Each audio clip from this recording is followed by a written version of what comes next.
Heavy is the head that wears the crown, and this quote smoothly captures the turn Mark Zuckerberg's life takes after his rise to success. The 19-year-old Harvard undergraduate began creating a revolutionary social network that would later become known as Facebook. Over 6 years, his remarkable concept catapulted him into the ranks of the youngest billionaires. Yet, his meteoric rise invites personal challenges and legal entanglements.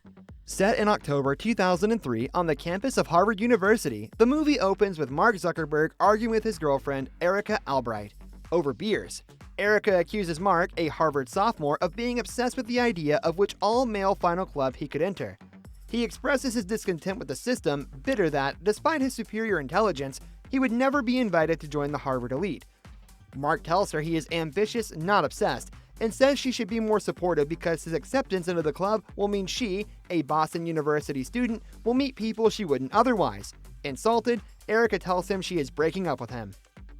Hurt by the breakup, Mark returns to his dorm room and gets drunk while posting to his LiveJournal blog that Erica is a bitch with small breasts. To take his mind off her, Mark starts looking for something that will keep him busy, and he finds one in creating a website for ranking pictures of women based on who's hotter.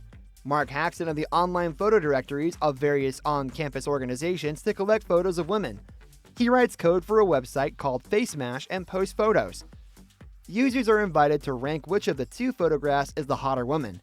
His friend Eduardo gives him a chess player ranking algorithm to score the women. This event is juxtaposed against various scenes of Harvard's nightlife at the elite club Mark is jealous of.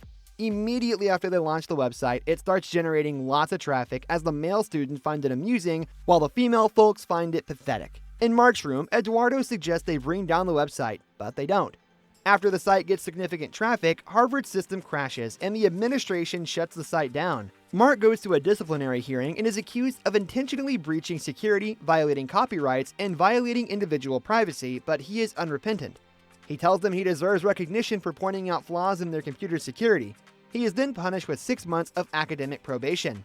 Meanwhile, two Ivy League students, Cameron and Tyler Winklevoss, with their business partner Divya Narendra, read about FaceMash in the Harvard Crimson newspaper, piquing their interest.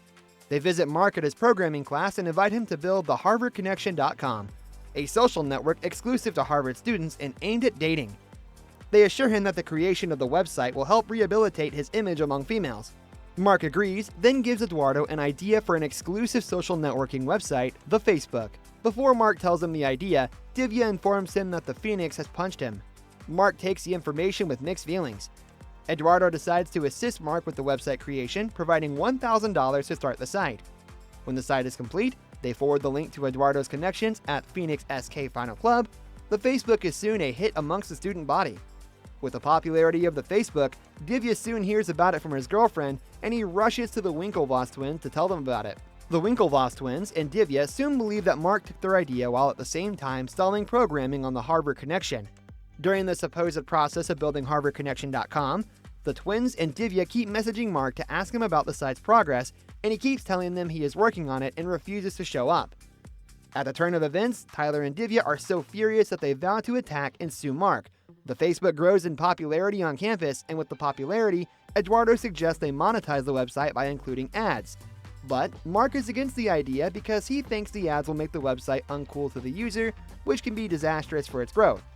At a lecture by Bill Gates, Eduardo meets Christy Ling, a woman who seems to be attracted to him because of his involvement in the website. As they prepare to depart, Christy tells Eduardo to Facebook me, a phrase that impresses both Eduardo and Mark, and she invites them to drink at a club. After the lecture, when they get to Mark's apartment, Eduardo sees a cease and desist letter from the Winklevoss twins. Eduardo is exasperated with Mark, who insists he didn't steal their idea or code. Mark says they had an idea, but he had a better one. He argues that he has written them back and expressed his concerns about the website, the programming issue, the hardware to use, and promotion. At the bar, Mark encounters his former girlfriend, Erica. He tries apologizing to her for his post about her on his blog, but Erica isn't ready to accept an apology for the insults he hurled at her. Mark also asks her if she knows about the website he launched, but Erica knows nothing about the Facebook as she is not a Harvard student. Erica's ignorance about the Facebook hurts Mark, so he decides to expand the website to other schools. Mark and Eduardo expand the website to include other Ivy League schools. Sean Parker, the founder of Napster, learns of the website when looking at the laptop of a Stanford student he has just slept with. The Winklevoss twins and Divya become even more distressed at watching what they believe to be their idea progress. Once again, however, they decide not to sue Mark due to Cameron's request. However, they decide to take the matter to the school president. They are able to schedule a meeting with the school president with their reputation and connection. However, the meeting ends on an awful note for the duo as the president tells them there's nothing he can do about it and urges them to devise another project idea. While the twins argue with the principal that his action shows he didn't know the difference between right and wrong, he counters them by telling them that the meeting they are having with him is wrong because it's a special treatment and no one is liable to get that in Harvard when he gets to know they get the appointment by their dad's connection. The Winklevoss twins leave the office angrily. While the Winklevoss twins are busy thinking of ways to deal with Mark and Eduardo seek investors and advertisers. Through Eduardo's girlfriend, Eduardo and Mark are granted a meeting with the Napster co-founder Sean Parker. Eduardo is notably apprehensive towards Sean, while Mark is inspired.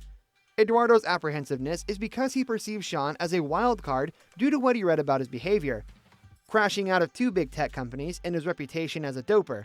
No deals are created in the meeting. At the end of the meeting, Sean proposes that the is removed from the Facebook, making it simply Facebook. Sean also tells them they have a $1 billion idea and agrees with Mark's suggestion of not including ads on the website yet. He also insists Mark move the company to Palo Alto to be close to Silicon Valley's tech giants. Eduardo doesn't support the last 2 suggestions and finds Sean delusional. Mark rents a house in Palo Alto in the summer using $18,000 Eduardo provided for business expenses. Meanwhile, Eduardo doesn't support the move as he didn't find Sean pleasant due to his drug background and believes the website only needs advertisers. Eduardo stays in New York to take an internship in business. In Palo Alto, Sean happens to be staying across the street from Mark. When he visits Mark, Sean disapproves of Eduardo looking for advertisers in New York and insists Mark was right to move. During the evening, Mark follows Sean to a club, where he finds out that Sean is dating a Victoria's Secret model, which he's impressed about. Sean draws a bigger picture of Facebook there, and Mark becomes mesmerized by it. He asks Sean to move into the house, knowing he has nowhere to stay. Some days after, Eduardo arrives from New York soaking wet because Mark forgot to pick him up from the airport. He is upset that Sean stays at the house rent-free and has been made company president, setting up meetings with investors. He leaves Palo Alto angrily, returns to the East Coast, and freezes Facebook's bank account to punish Mark for leaving him out of decisions. In New York, Eduardo is in a fight with his crazy girlfriend when Mark calls. He criticizes him for freezing the account, but then he also shares the news that Peter Thiel, one of the PayPal founders, has invested $500,000 in Facebook and tells him to come to California for the transition. Eduardo flies to California to sign the documents concerning his 34% share in the newly incorporated Facebook. He doesn't realize he's agreeing to dilute his share considerably. Here, the decision is reached to sue Mark. After some days, Mark calls Eduardo to return to California for the millionth member party and a mysterious business meeting. At the new Facebook office in downtown Los Angeles, Eduardo is greeted by lawyers and taken to a conference room where he learns his stock in Facebook has been rendered valueless. He soon figures out that the deal he signed with Sean's investors permits them to dilute his share in Facebook from a third to less than 1/10 of 1%, while the share percentage for all the other parties remains the same. Eduardo confronts Mark and breaks his laptop. Mark tells him he made a poor business decision, while Eduardo insists Mark set him up. Security walks Eduardo out of the office while he threatens to sue Mark. Facebook then reaches 1 million users. At a sorority party celebrating the millionth user's milestone on Facebook, Sean is in a bedroom with some girls drinking and doing cocaine. Sean won't shut up about the future of Facebook, but the cops show up and catch him white-handed. He phones Mark from the police station, paranoid that someone had set him up, and Mark is angry that Facebook's image will be tarnished in the newspapers and explains he will devise a plan to deal with the fallout. Acting on his threat, Eduardo sues Mark for removing him as a co-owner of Facebook in the future. During the deposition after 6 years of creating the website, Eduardo's lawyer brings up the issue of Eduardo getting punched by the Phoenix while Mark wasn't, suggesting that Mark is jealous of his friend. Mark argues that it's unrealistic that he's already planning to remove Eduardo from the ownership of a company he hasn't created. The lawyer also asked Mark about when he went to Eduardo. Eduardo explains that they split the company 70-30 and that he was made CFO of the Facebook. During the deposition, Mark's lawyer questioned Eduardo about any behavior he might have exhibited that could have jeopardized the company's reputation, causing the termination of his contract. When Eduardo maintains that he didn't exhibit such behavior, the lawyer brings up the charge against him for animal cruelty during his days at Harvard. Eduardo argues that it's the mistake of the media. Then, as part of his initiation into Phoenix, he was given a chicken to take care of for 1 week and ensure that he carries with him every time. At another deposition, the Winklevoss twins and Divya are also suing Mark. They claim he stole work on their website while simultaneously stealing the idea and creating Facebook. Mark is deflecting all questions posed to him by acting semantics. He argues that he created his idea because he believes that HarvardConnection.com isn't different from MySpace and Friendster.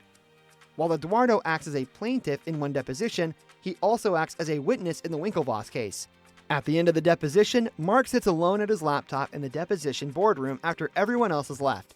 His lawyer tells him he will just have to settle with the Winklevoss twins and Eduardo because it'll be easier than going before a jury, as they will find his story unsympathetic. The lawyer let him know the jury might assume he's the one that planted drugs in Sean's room and alerted the police. And in Eduardo's case, it's already clear that he betrayed him. The Winklevoss case isn't in any way different from Eduardo's. She leaves the room, and Mark visits Erica Albright's Facebook page. He sends her a friend request and then continuously refreshes the page, awaiting her response. Later on, the Winklevoss twins were given a $65 million settlement and signed an undisclosed agreement. Eduardo settled for an undisclosed amount, and his name is reinstated in the masthead of Facebook. Facebook has 500 million users, and Mark is the youngest billionaire in the world.